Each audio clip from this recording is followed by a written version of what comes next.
Hello and welcome to episode number 19 of the Everything NYJ podcast. I hope you guys are happy and staying healthy and staying cool on this hot summer day. My name is Liam. I am the host of the Everything NYJ podcast. How are you guys doing today? And we have a lot to get into today, right? So this is a very big week in the NFL, right? We have been waiting for this week since January.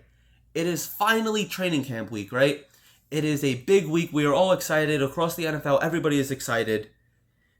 And it's very exciting. And there's a lot to look forward to. But if you're a Jets fan, you have one little problem.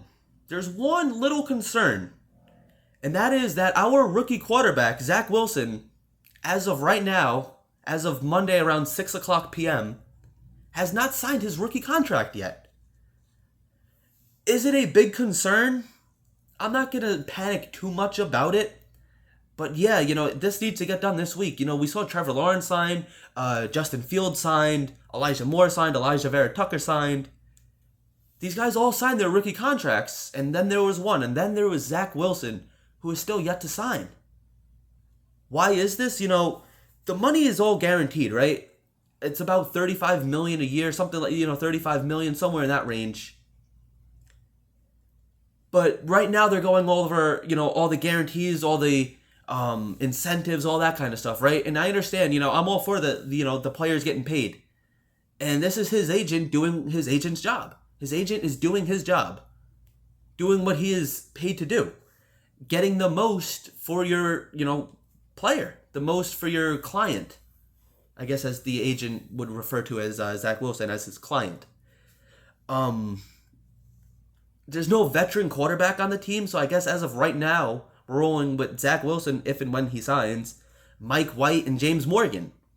Two other big question marks, especially James Morgan. James Morgan, out of the three, has to be the biggest question mark. I'm not going to panic too much about Zach Wilson not signing because we did see this with Sam Darnold. Sam Darnold did miss a couple days. I think it was like 2 to 3 days with his contract situation. Listen, if we're having this conversation next week and Zach Wilson still isn't signed, yeah, that's a big deal. That's when I'm going to start to panic a little bit. But I'm pretty sure that everything is going to work itself out. I'm not going to be too worried about it. I think everything will be just fine. It might take a couple days. But the thing is, you don't want any major disruptions going into a rookie training camp, right? Robert Saleh, a rookie head coach.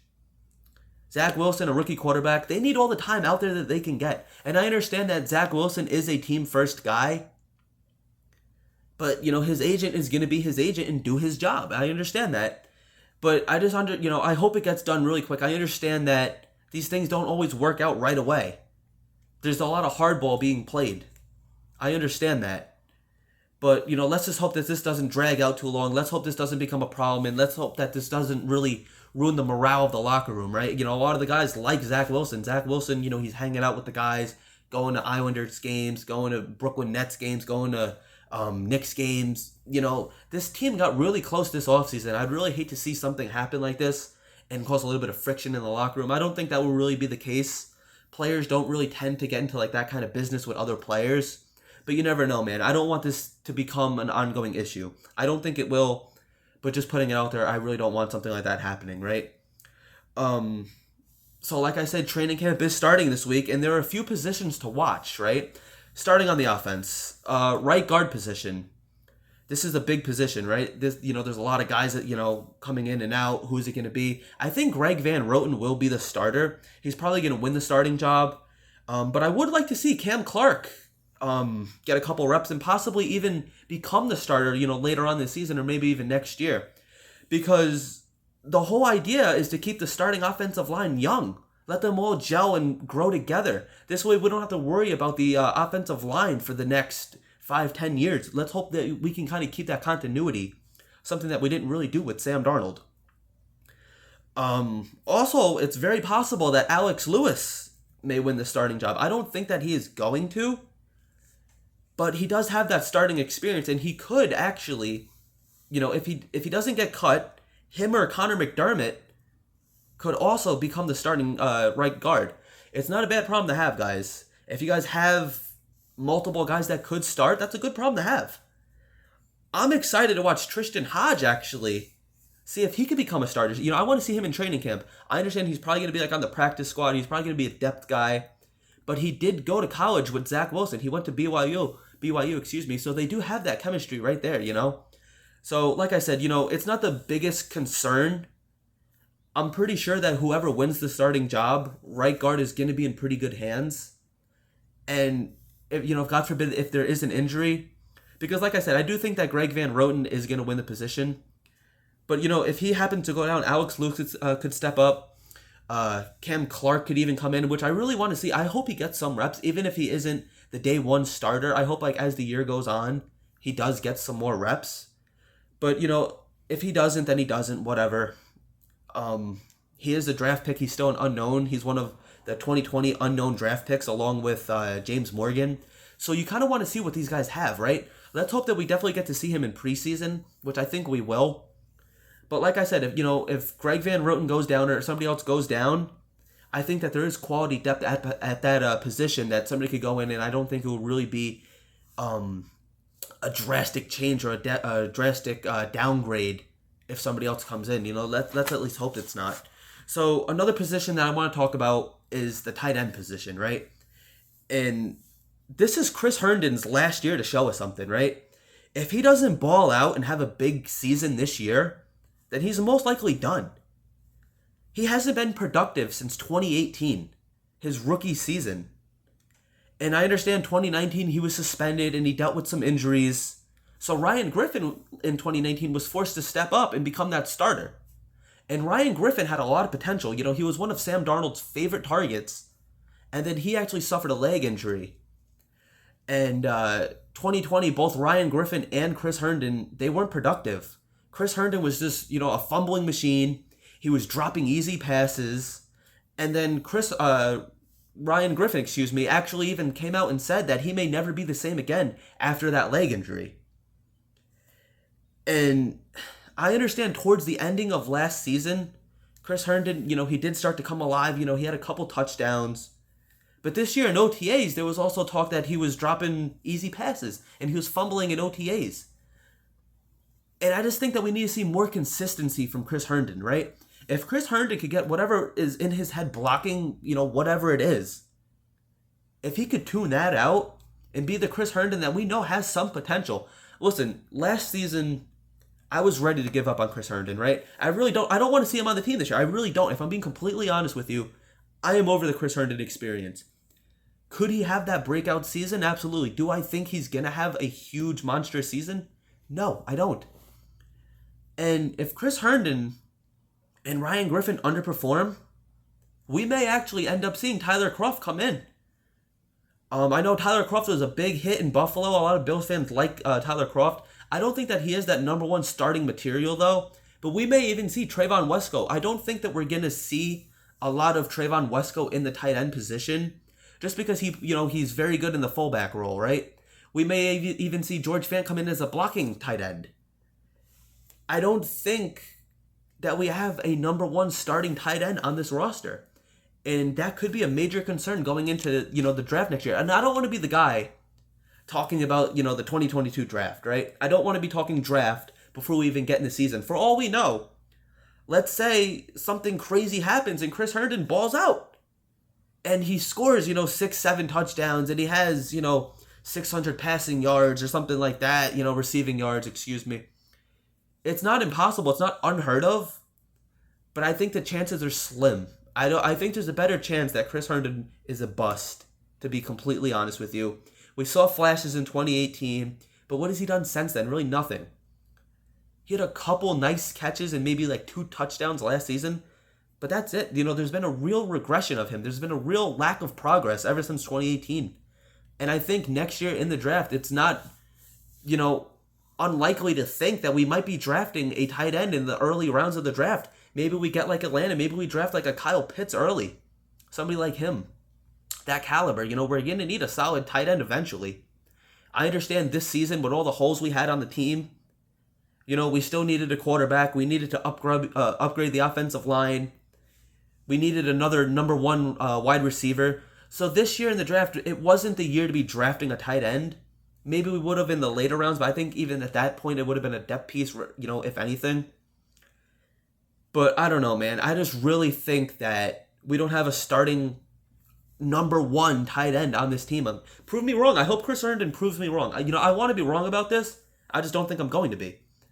But another position to take a look at is the running back position. And this position is up for grabs, right? It's really anybody. Anybody can take it. There's a lot of people that are saying Tevin Coleman will win the starting job and Michael Carter will get plenty of reps. Michael Carter might actually be the starter as well. We don't know. Ty Johnson could also win the spot, right? Ty Johnson, he came in last season as an unknown. We signed him like in the middle of the season. And once Frank Gore got injured, I remember Ty Johnson came in and he had like 100 yards like rushing. LaMichael Pirine, I think, might be the odd man out along with Josh Adams, right? LaMichael Pirine was drafted only last year, but he was drafted for an Adam Gase offense. A system that is obviously deleted. It's no longer in place. And I don't think that LaMichael Pirine is going to be anything special. And I'm actually seeing reports on Twitter that, there's some rumors that the Jets might be interested in trading him. Excuse me. I don't know, man. I think that LaMichael Pirine and Josh Adams are going to be on the hot seat. But I think it's going to be really interesting to see who wins the running back position. Will it be Tevin Coleman? Will it be Michael Carter? Will it be Ty Johnson? I think all three of them are very serviceable. And I don't think that we're going to have a true number one set in stone running back. I think it's going to be running back by committee. I think it's going to be two running backs out there at a time. Maybe Ty Johnson is catching passes and maybe Tevin Coleman is running up the middle. And then maybe we bring in, Michael Carter.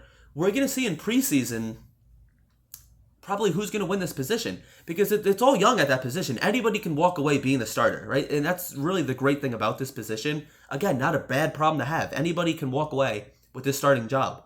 And it might not even be, like I said, one guy. I think, it's going to be rotating in and out, in and out, in and out. We might not have that 1,000-yard rushing receiver, running back, whatever. But I think that we're going to have some really good running backs that could really punch the ball up the middle, which is really exciting to see. And I think really on offense, I'm going to say right guard, tight end, and running back. Those are really like the three positions to watch. And obviously quarterback too. Like I said, Zach Wilson, I'm pretty sure, a deal will get done. But, really those four positions are going to be real big positions to watch in training camp, right? So on defense, we might have the biggest hole on the entire team, right? In the cornerback position.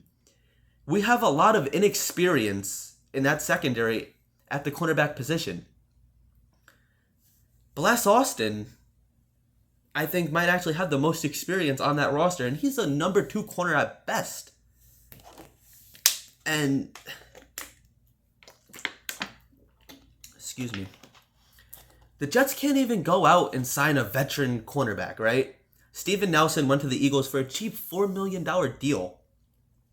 We couldn't bring back Brian Poole. Brian Poole's going to the Saints. I'm sure he's going to have a pretty decent year. Excuse me, my throat's like really dry. I would have liked to see Brian Poole back, but, is it the biggest deal in the world that he's not coming back? No. But I was excited, and I was really hoping to see him back just because of all the inexperience that we have. He definitely would have been that CB1. And a lot of people are saying Richard Sherman might be coming over. And that's not happening, guys. Richard Sherman, with all of his legal issues, he has a lot to worry about. He has a lot on his plate. I don't even think football is his main concern right now, right? So, it looks like the Jets are rolling with Bless Austin, Bryce Hall, who might turn out to be a pretty good cornerback. I think he was decent last year. He really didn't have a bad rookie season. But it looks like that's who we're rolling with. Corey Ballantyne, Jason Pinnock, or Pinnock, however you want to pronounce his name. Justin Hardy. But I think Justin Hardy's more of a special teams player. I don't think he's going to get many reps in the cornerback position. But, we're going to be rolling with, those kind of guys. And then Michael Carter III, Lamar Jackson, Javelin Guidry, he could also step up. There's a lot of inexperience, like I said. There's a lot of question marks at that position. And I really think anybody can really step up if they want it and take it. Do I think there's going to be any cuts at those positions? I don't think so. I think there is potential for all of them. I think they all could step up eventually. But it does scare me. And on Jets Twitter, that's like the main concern too, is the cornerback position. It's a really big hole. And we have all these like hybrid corners, safety, linebacker guys. There might not even be a guy that I just mentioned coming to play that position. It could be anybody. It really could.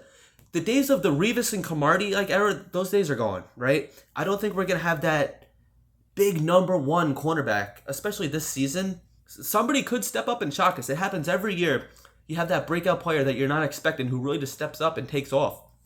Let's hope that Bless Austin does step up. Let's hope that Bless Austin does become a cornerback one. Let's hope that Bryce Hall has a breakout year. It's not impossible. I just would have liked to seen a little more experience at the position. Somebody just to kind of coach you guys up. So it looks like Rob Saleh's defense is really relying on the front four to make the stops. Quinn Williams, Carl Lawson, JFM, those kind of guys. Do I think that the Jets defense could be really good this season? I absolutely do believe it. I think this team overall can be really good. There's a lot of young guys on this team, and we might not have the greatest season this upcoming season, but 2023, we could be a playoff contender, and we're expected to be a playoff contender. There's a lot of young talent on this team that I really think is going to grow together, and it's going to be really exciting to watch, guys. So there you have it. These are the positions I think that we should be really watching for in training camp. If you guys think I missed any, or if I didn't mention one, please let me know in the comments section below. Do you guys agree with this list or not? Go follow me on Twitter at everythingnyj if you haven't done so already. Please like the video. Please subscribe to the channel. It really helps me out. Thank you guys for watching. One more thing. I will be at the green and white scrimmage, so if you guys are interested in going, just let me know. We could probably meet up. We could hang out. I'd love to meet some of you guys. Actually, I went out on a fishing boat. A little quick story behind the scenes. I went out on a fishing boat Saturday night, and I had a guy actually come up to me, and he recognized me from YouTube, which was actually pretty cool. Because I'm a small channel, right? I don't have a ton of like great equipment, and I don't really get like a ton of hits. My videos are very raw, right? And they're just for it's just my opinions, right? If you don't like them, don't watch the videos. That's the way I look at it. I do have a couple fans. I appreciate the guys that do support the channel. Much love for you guys. I really do want to grow the channel, and I really want to get to know you guys, right? That's the whole purpose. That's the whole reason why I started the YouTube channel and the Twitter account, really. The Twitter account obviously came first, and I just wanted to see how it would go. I wanted to see if I'd get a lot of like interactions, and I love the interactions with Jets Twitter, man. It's great, and you kind of make some friends, even like these guys like on Twitter who talk to like all the time. You kind of consider them friends, right? So thank you guys for all the support. Thank you guys for the follows on Twitter. I'll go follow you back. I'm really, excited to interact with you guys. I'm really hoping to meet some of you guys during some of the practices. The green and white scrimmage will be the only practice I plan on attending, as of right now at least. I live on Long Island and I work during the day, so getting out to New Jersey for training camp, it's really not like too possible for me. It's really not. I do plan on going to a couple games. I want to be at the home opener, so let me know if you guys are going to that, and just let me know if you guys are going to the green and white scrimmage. Like I said, I really want to meet up with you guys. So as always, thank you guys for watching, and as always, go Jets. Have a good night. Much love, baby.